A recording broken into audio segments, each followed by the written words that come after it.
The age-old automotive question, Chevrolet versus Ford. It's never been answered, but we're going to try to today. I'm a bit of a Ford guy myself, having restored a 1966 Ford Mustang. He's a little bit more on the GM side. So let's take a look at our first two vehicles here.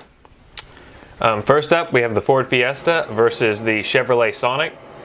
And you can go ahead and start if you like to. I think the Fiesta here, because, I mean, it's just, hands down, it's a good-looking car for a little car. I mean, you're not going to get a whole bunch of excitement out of a class like this, but, I mean, the Fiesta offers up a really fun package. It's got 120 horsepower. I mean, it gets good gas mileage. It gets 39 mpg on the highway. It's got a good warranty like all the Fords, a 3-year, 36,000 mile basic with a 5-year, 60,000 powertrain. I mean, it's got a reasonable size for its class. Interior volume of 97.9 cubic feet. 12-gallon fuel tank for a range of up to 468 miles on the highway. I don't see what there really isn't to like about this car. I mean, it's got good looks, good performance for its size, and all of that. Okay. And the Chevrolet Sonic offers something quite similar to it. It's a bit more aggressive in its just initial looks. It starts out at around 17,000, and it has around 138 horsepower, which is through all of its models, which isn't that much when you compare it to the ST version of this, which is nearly 60 horsepower more, but it is $3,000 less. And its looks are just more aggressive in this class for just like a small hatchback, but I would go either way almost, but.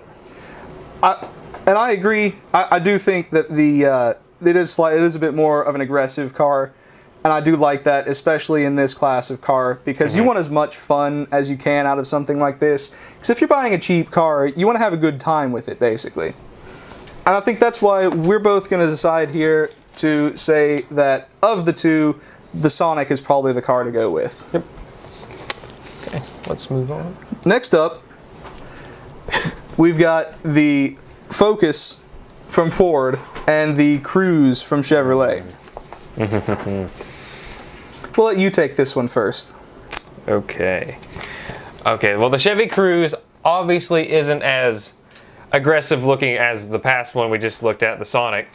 And it doesn't really even compare to what the Focus is offering. But it offers a very just ordinary looking car, much like the past Fusions. That's kind of the vibe I'm getting from it. And it comes in at a decent price. For like, it's starting out at 17,000, but it comes with more standard options than the Focus, but the Focus starts out $1,000 less, and competitively equipped is $1,000 less. So I'm just going to hand this off to you. Where the Focus really comes in here is that you can customize out the Focus as much as you want. You can get a base model, no frills, 5-speed manual transmission for about $16,000. And that's in a sedan form. You can step up a little bit, get a hatchback, which I feel is a more aggressive looking car. I'm a hatchback guy. I really like the hatchback version of this. And if you really want to go all out on it, you can go with the ST model, get a 256 horsepower like hot hatch for, under $30,000. And I just think that's why I would want the Focus. And I just think it's a more appealing car to me. And it's all around more fun. I mean, you get Recaro seats in the top-of-the-line ST model. That doesn't get much more sporty than that. Yep. So the consensus here is obviously we're going to go with the Ford Focus, and most likely we would want you to get the hatchback because the sedan version is definitely not as beautiful as this is. It is not nearly as attractive. Okay. All right, so next up, we've got our hybrid EV class. From Ford, the C-Max hybrid, and from Chevrolet, we have the Chevy Volt. And although these two vehicles really don't exactly compete with one another, the C-Max goes more with the Toyota Prius, the Prius V, yeah. That's what it is. But they're the two eco-friendly models that they're both promoting. The Volt starts out pretty pricey at $32,000 up to $39,000, but you get some pretty good options for it, and it has a 1.4 liter motor in it, which is okay along with its electric powered motor, and it gets 98 miles per gallon on its electric motor and then 37 on its 1.4 liter gas motor, and it averages 900 miles total, and it has 273 foot-pounds of torque, but the horsepower is pretty much nothing to talk about here. That's not what we're into for cars in this class. Well, I always am into horsepower, and that's where the C-Max really takes this, because it's got a 2-liter engine versus the much smaller engine in the Chevrolet. The C-Max produces 180 horsepower out of its 4-cylinder 2-liter that, I mean, makes it, again, an enjoyable car to drive. You're not feeling like you're driving around in a lunchbox with an electric motor. The electric motor in the C-Max is rated about similar to what the range of the Chevrolet Volt. It's around 20 to 25 miles completely on electric charge. But you can go up to about 635 miles on a tank of gas in the C-Max, averaging on your gasoline engine around 47 miles to the gallon. I think in this, I obviously am voting the C-Max, basically because it's much less expensive than a Volt. I believe it starts around $26,000, and it just feels to me like the Volt is just, it's a cheap car with an expensive price tag, and I think that's kind of what it's turned into. And the C-Max is kind of a cheap car with a cheap price tag. I mean, you really are getting what you pay for with it, where I think the Volt's just a little on the expensive side. Mm-hmm. Much better looking car by far, the Volt is. But I think we're going to have to go mainly on pricing with the C-Max in this comparison. Yep. Next up, we have the sedan category. The brand new 2013 Ford Fusion from Ford, along with the very old and very, very outdated Impala from Chevy. I'll let you go ahead and defend that. Okay. There's really no way that I can defend this in any shape or form. This is the current 2013 Chevy Impala, but the new one that's coming out the next year is going to have the Fusions run for its money. But right now, as it stands, there's really no comparison. This is a better vehicle. It's a bigger, almost like a fatter Aston Martin, and then this is just, I don't know, like 2003 American vehicles all over again. I mean, yeah, there's nothing I can defend this with. I mean, it's clear what the winner of these two is. It's obviously the brand new redesigned car. You get a lot of car for when you get a new Fusion. It's beautiful for one. I don't think there's anybody out there that can debate that. It is a gorgeous car. And your base engine, you've got a 2.5 liter 4-cylinder with 175 horsepower. That's a pretty peppy engine, honestly, for a car, even if it's a bigger car. But then you can option it out to get a 2-liter turbo with around 260 horsepower. So I mean, you can option it out to how much you want it to be, to suit your needs. So obviously, like I said, going with the Fusion on this one. Next up, we've got America's favorite genre, the SUV. Not necessarily our favorite genre, but it is an important one, and they do matter. We've got the new Explorer from Ford versus the Chevy Tahoe.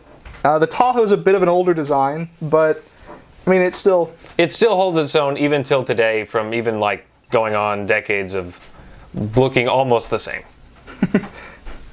But yeah, it's getting an impressive 15.1 miles to the gallon city, and then 21 highway, which is not very good. It has 9 passenger seating, which is reasonable for something of this, with a 5.3 liter V8 with 320 horsepower and 385 foot-pounds of torque, which is kind of the downside to this vehicle with the Chevys not having the engine options that Ford is offering. Again, in steps the Explorer with more engine options. Your base engine is going to be a 3.5 liter V6. It produces around, let's see, I had it bookmarked on here, I can't remember all of these, 290 horsepower, which isn't bad for an SUV of its size. It's kind of a mid-size SUV, I'd say. Still seats 7, which is very nice, which is appealing to a lot of people. But that engine, even being a 3.5, still gets 24 mpg on the highway, which is where it really blows the Tahoe out of the water. But then again, the Tahoe seats much more, which is nice. But then again, you can also get the twin turbo engine in the Explorer, which is the 365 horsepower, which would obviously be the one I would opt for. And I think when it comes to this, we're going to have to go with the Explorer on this. Chevy's just using outdated engines and is really not bringing anything new to the table. The design of it is okay in my opinion. It's not as near as aggressive looking as what Ford's offering, but it's okay in the SUV category because you're really not getting anything special. But I would say in recent years it's going to be much like the hatchbacks, and they'll have like a comeback of like looking refreshed, and then this is going to be totally different probably in the years honestly, to come. I like Suburbans and Tahoes. I'll be really excited to see a new Tahoe come out. I think that'll be really nice, and it'll be a nice refresh to Chevy's line. Now, here's the real one. And I don't think anything GM has anything to compete against Ford trucks. I mean, the F-150 has been the best-selling truck essentially since it came out, and then you've got this comes along. A 411 horsepower, pretty much Baja-ready, off-the-showroom floor pickup. I mean, I can't even think of anything cooler than that. It's just pretty much pure America. I mean, that picture says America right there. I don't know what else. I really can't defend this. The new Chevy lineup, it looks equally as good as what Ford is putting up, but there's just like so many offerings that Ford has with the F-150, F-250, and all those. And we basically have the Silverado and the Colorado and not very much else. A couple of options in between, but not near as much as what Ford is offering, and especially with their V6, around what 300 something horsepower. 365 twin turbo V6. Nothing can. Gets 20 miles to the gallon on the highway. That's amazing in a truck. That just doesn't happen. I mean, and it's awesome that is happening because more and more people are going to start buying trucks now. And I mean, trucks are really useful. I've never personally owned one, but I could see owning one, and especially if it looked like that. Yeah. And the only things that I've heard positive is about the new Chevy, besides looks, is the interior quality is surprisingly good, especially from the way it's been in the past, where it's creaky, plastics don't line up, the interior just falls apart.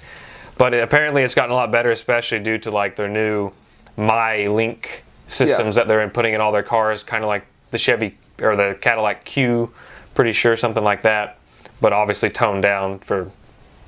They really have stepped up their game in terms of quality, and I think that's going to continue. I mean, you can really see that through Cadillac because they have the funds to be able to do it, and they can charge a little bit more for their cars. That new 2014 CTS is it's an amazing car. It's really going to be nice. Okay. And the biggest one, and this is a little bit of a sore subject here.